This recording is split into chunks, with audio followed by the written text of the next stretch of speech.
What is response to intervention or multi-tiered system support? RTI is a structured multi-tiered approach to help identify and support struggling students. It focuses on providing high-quality instruction and interventions, typically at three different levels. It has three different levels that are called tier. The tier 1 or the bottom tier is the universal interventions. It is available to all students in a classroom or school. It uses differentiated instruction delivered by the teacher. It uses evidence-based core curriculum. When we say evidence core curriculum, it is practices that are supported by a strong high-quality evidence base that have seen effects that positively impact students.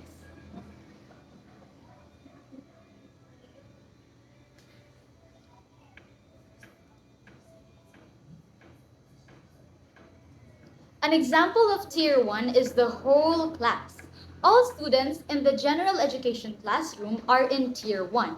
Teachers do their best to give teachings to the students that fits their skills levels and how they learn best. However, there's not always time to give kids individual attention. The school tracks kids' progress through homework tests, and other measures so it can see how the kids are doing. If a child is struggling, the child may move into Tier 2. The Tier 2, which is individualized intervention, targets small group instructions. It uses strategic, evidence-based instructions. These interventions are generally delivered to a small group of students within the general classroom. Tier 2 interventions do not replace the core curriculum, instead, they supplement it.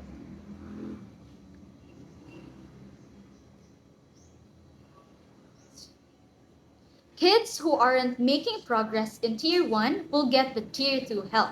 It's important to know that kids who are in Tier 2 still take part in regular lessons with the rest of the class. They still get the Tier 1 support. Every 1 or 2 weeks, the teacher checks the skill levels of the students to see if they've made progress. If they're doing great, students might return to Tier 1. If not, the school might keep a child in Tier 2 or even move the child to Tier 3. When kids are struggling and Tier 1 and Tier 2 doesn't seem to help, they are put into Tier 3. This is the most intense level of RTI. This supplement the previous tiers by providing the most intensive evidence-based intervention delivered to individual students in very small groups. Tier 3 can mean small group work or it can mean individual lessons. Most kids who get this support still spend a lot of their day in a general education classroom, yet they may spend bigger parts of the day in a resource room. Because kids in Tier 3 are the most at-risk students, schools keep a close eye on them. Teachers check their progress a lot, with the goal that the students will improve enough to leave Tier 3.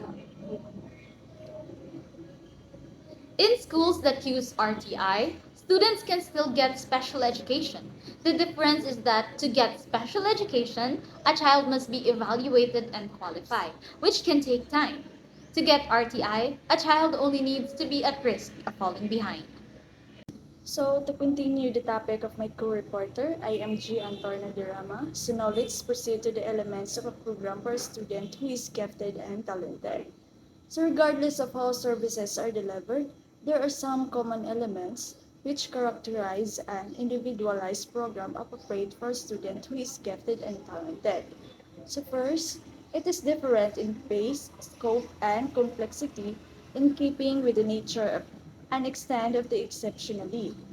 Of course, so it also provides the opportunities for students to interact socially and academically with both age peers and peers for similar abilities. In short, it is intellectual first. So it also incorporates adaptations and or extensions to content process product based on learning environment. So it goes beyond the walls of school and into the larger community. Okay, to continue the topic of my co-reporter, I am Jen Luhatico and I am going to discuss the supplemental service for gifted and talented students. Supplemental service for gifted and talented students could include some of the following elements. First, independent guided study. Independent guided study refers to a learning approach where students work independently but with some guidance and support from a teacher or instructors.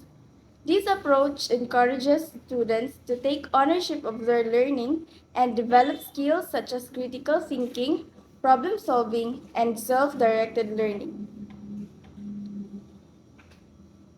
And second, specialist teacher. It refers to a teacher who has received additional training and certification in a specific area of education, such as special education, English as a second language or ESL, or gifted and talented education. This refers to have developed expertise in meeting the unique needs of students in their area of specialization and are often called upon to provide support and guidance to other teachers and students in their school or district. Overall, specialist teachers play a critical role in ensuring that all students have access to high quality education, regardless of their individual needs or abilities. And next, flexible groupings which provide opportunities for learning with intellectual peers. Flexible groupings refers to practice of organizing students in temporary groups that can change depending on the learning activity or project. This approach allows for a more dynamic and personalized learning experience as students can work with different peers and take on various roles and responsibilities.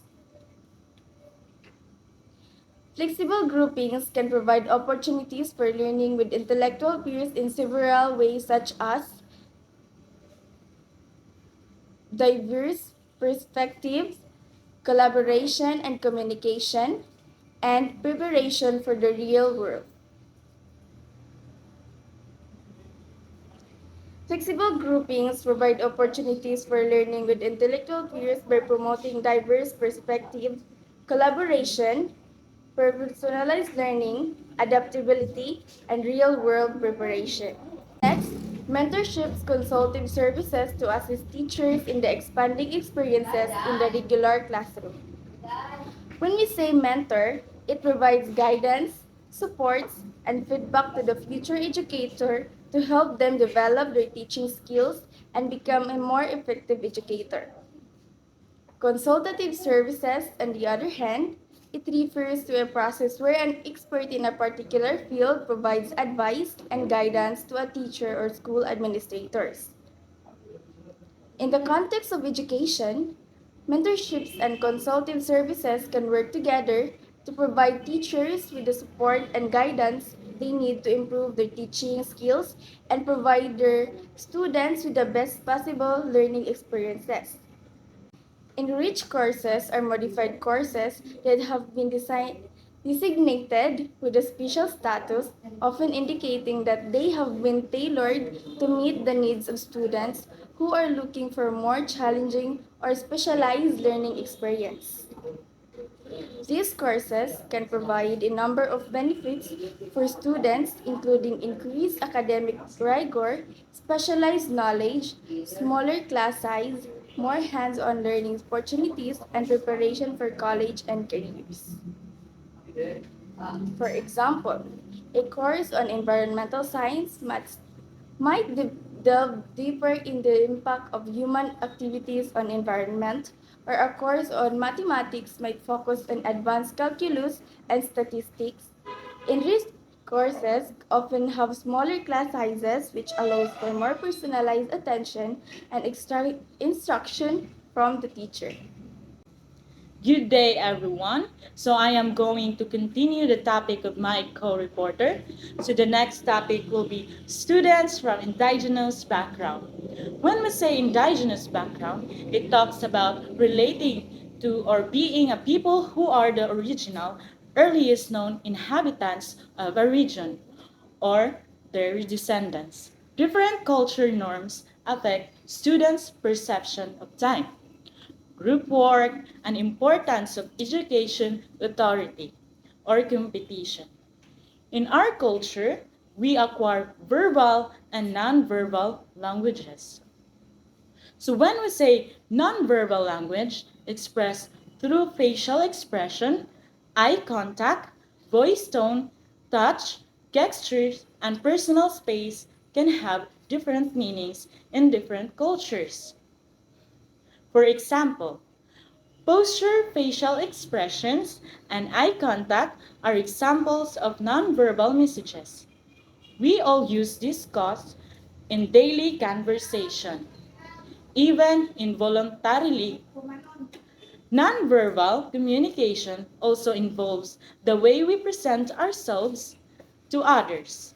Second is verbal communication is about language, both written and spoken. In general, verbal communication refers to our use of words, while nonverbal communication refers to the communication that occurs through means other than words, such as body language, gestures, and silence. Cultural differences between the uses of nonverbal signals can easily lead to confusion and problems over intentions and reactions.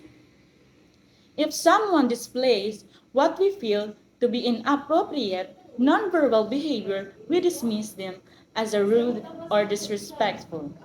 Instead, we need to understand they might be acting in accordance with their cultural norms.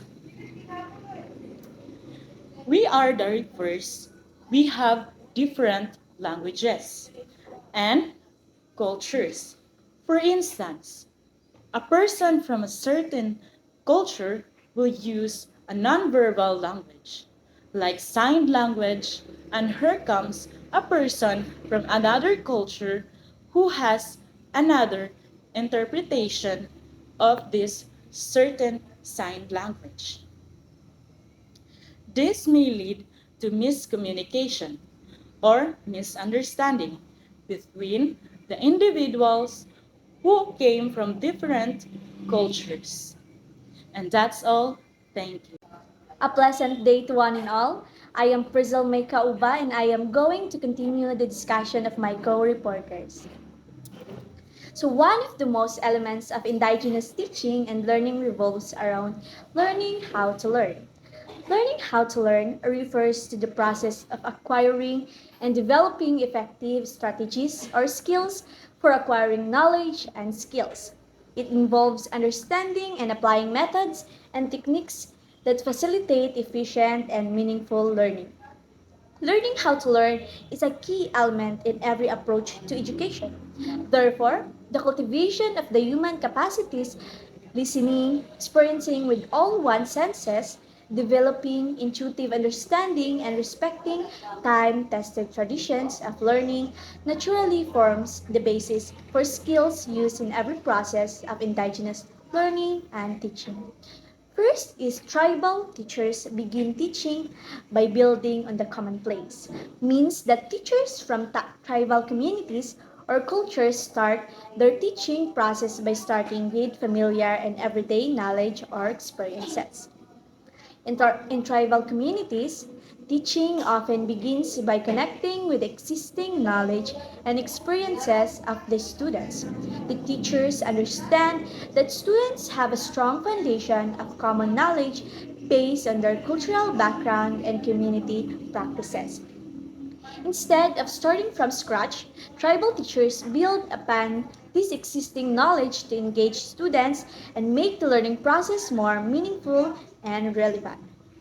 By building on the commonplace, tribal teachers can establish a connection with their students and create a sense of belonging and identity within the learning environment. This approach recognizes and values the cultural heritage and context of the students, fostering a deeper understanding and appreciation for their traditions and ways of life.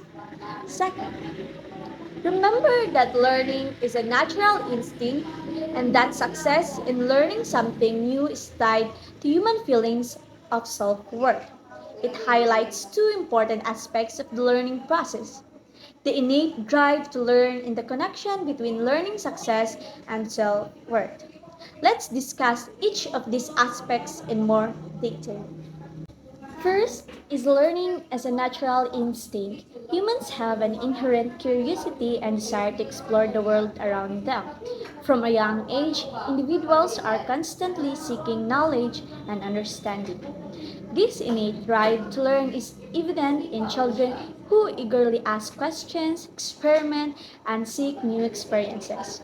Learning is not just a process confined to formal education, it is a lifelong journey driven by our natural instinct to understand and grow. Recognizing learning as a natural instinct acknowledges the inherent potential and capacity for growth within each individual. Second is success in learning and self-worth.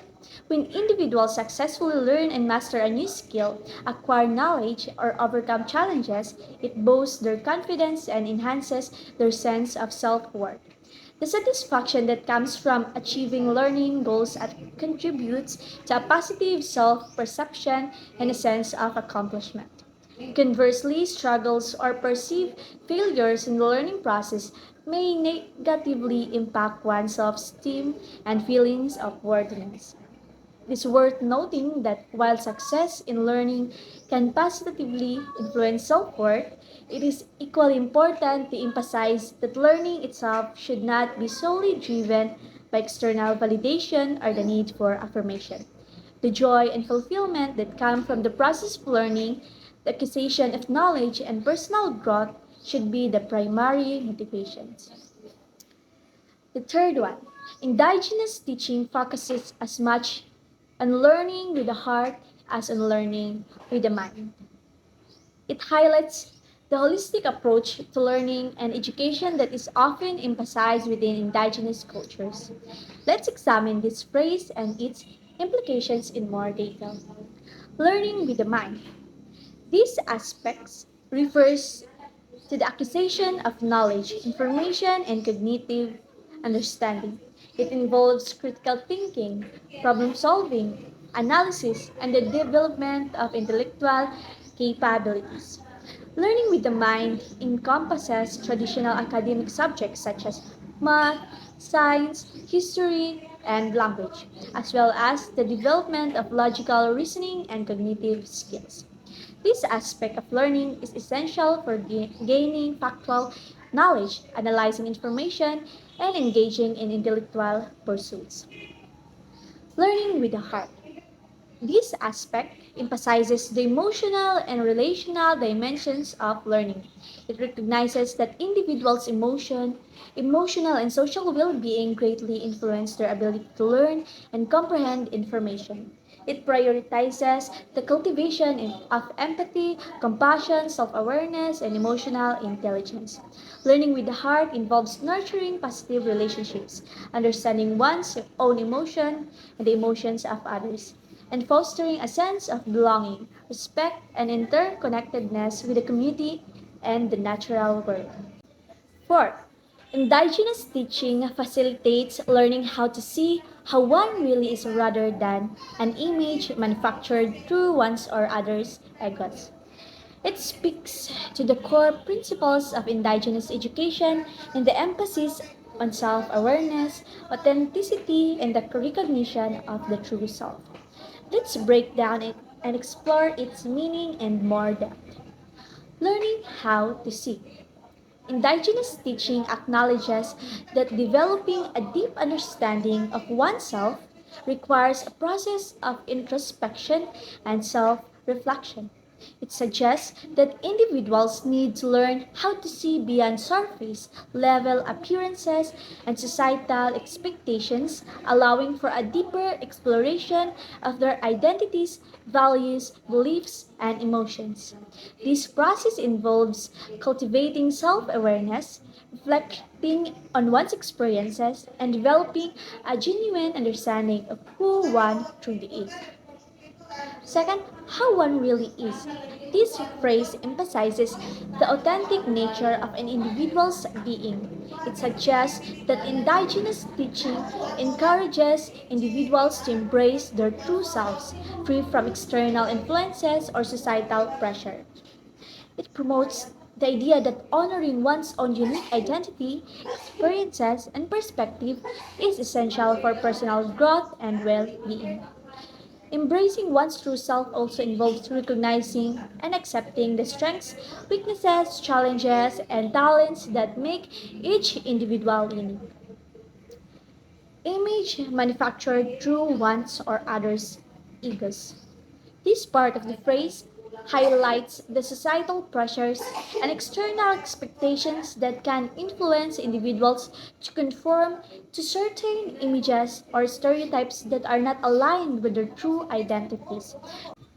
To make it short, it highlights the transformative power of indigenous teaching and facilitating self discovery and self acceptance. By encouraging individuals to see beyond external images and manufactured identities, indigenous education supports the development of authentic self awareness and fosters a deeper understanding of one's true nature. This process not only benefits individuals' personal growth but also strengthens their connections to their communities, ancestors, and the natural world.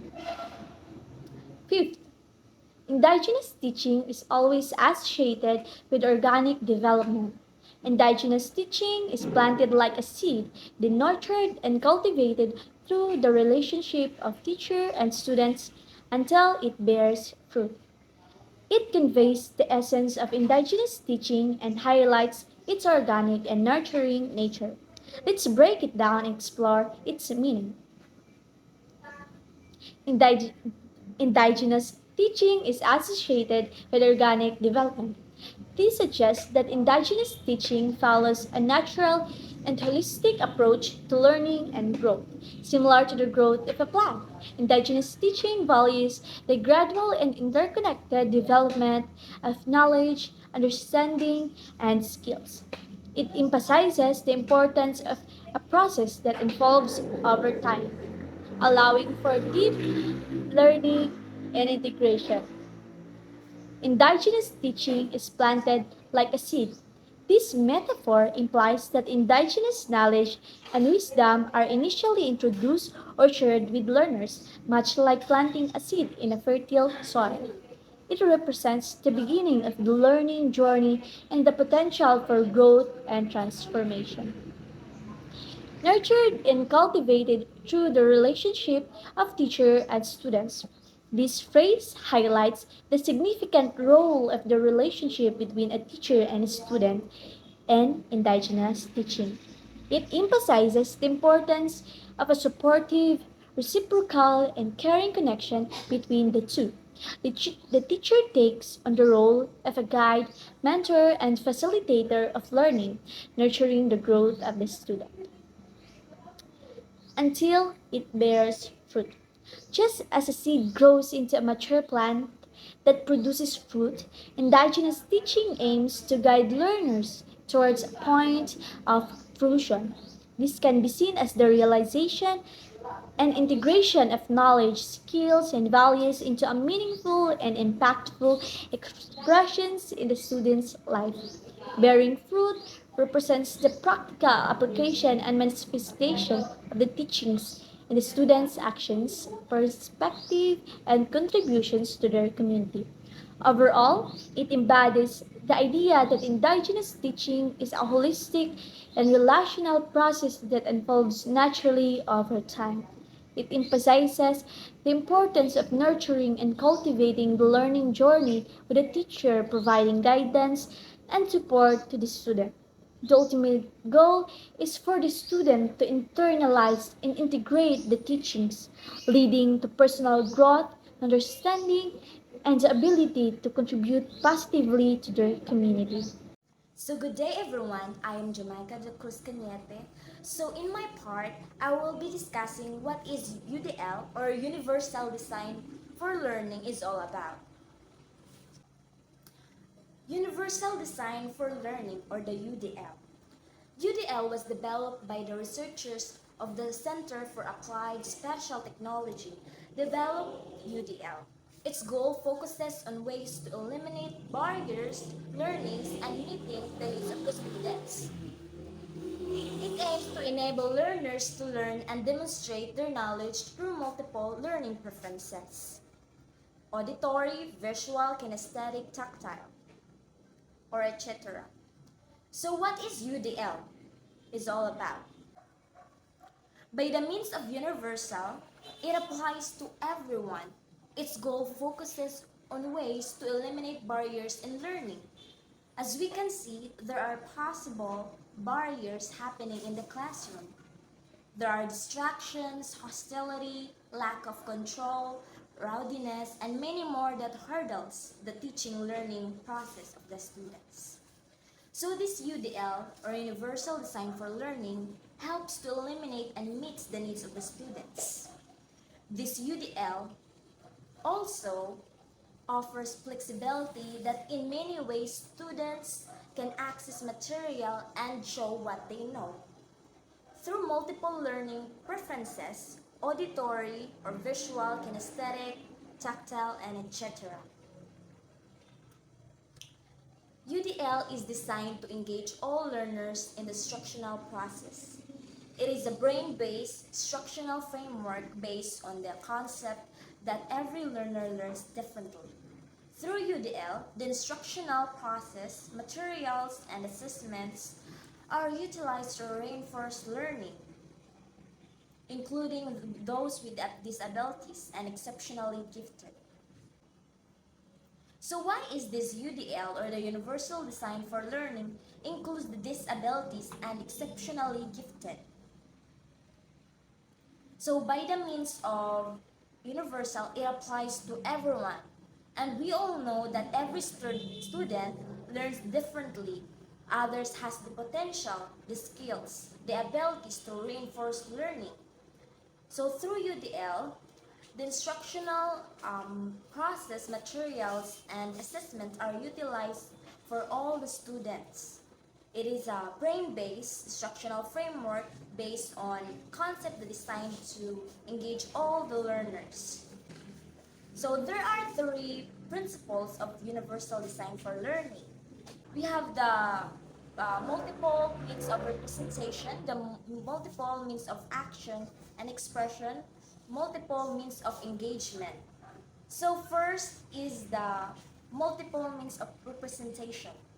Make sure every child can perceive it, ensure every child understand the way it is presented, provide options for comprehensions.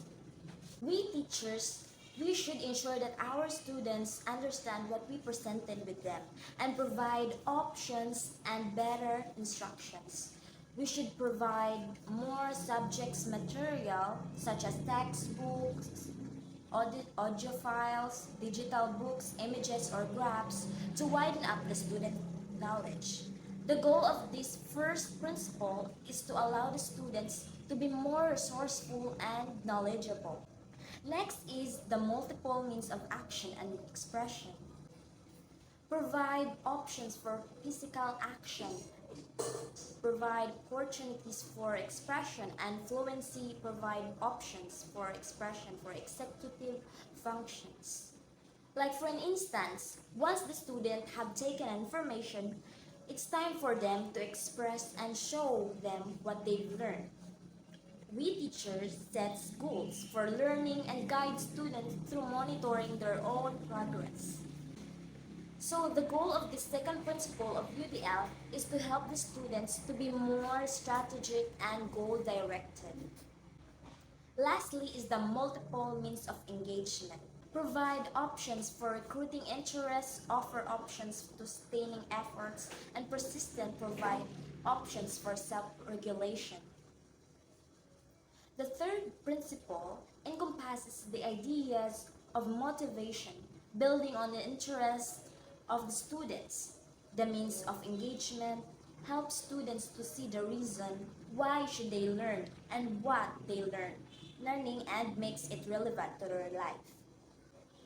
This includes helping students become self-motivated and allow self-reflection and personal goals.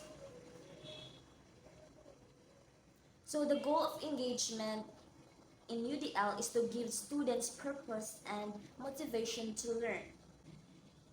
So that would be all my part. My co-reporter will continue the rest. So thank you so much. Hey everyone, so I am Elaine Jenner Habil, and as a continuation to my co-reporter, which is Jamaica Ganyete, I will be discussing today the UDL on how it works in the process of teaching and learning.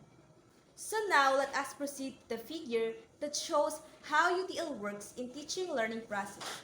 The figure is circular that composed of 6 processes, and in the center of the circle is the UDL thinking. Curiosity to think to questions, and questions to answer is the foundation of knowledge. That is why everything exists is through thinking, and here's the UDL thinking. The first process of UDL thinking is knowing your learners and the context. What do you know about learners and the context? You have to know well your learners for you to be able to adjust and create a suitable classroom visual or design learning for the learners as well as its context. Second process is what are we here to do in creating? You must know first what is your goal and what you're here for, because you can't do a thing without a goal, and without a goal you are like living for nothing. The third one is identifying potential barriers to learning and well-being. The importance of this is that in identifying, there's the process of thinking ways in the eradication of these barriers, and through this, we could acquire smooth process of digesting knowledge learned from the process as well as our well-being.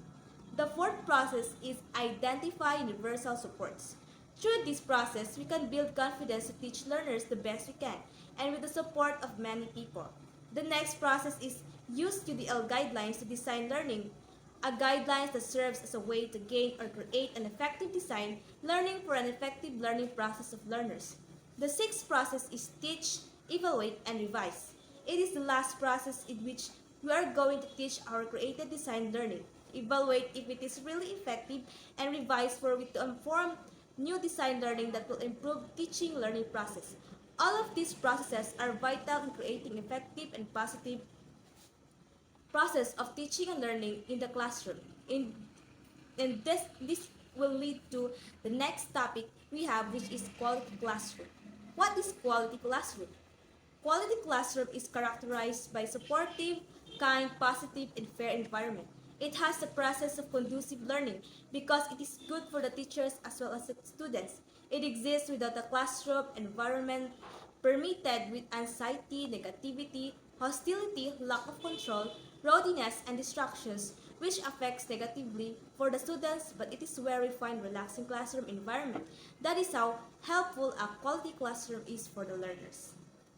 And that would be all the UDL or Universal Design Learning discussions. Thank you.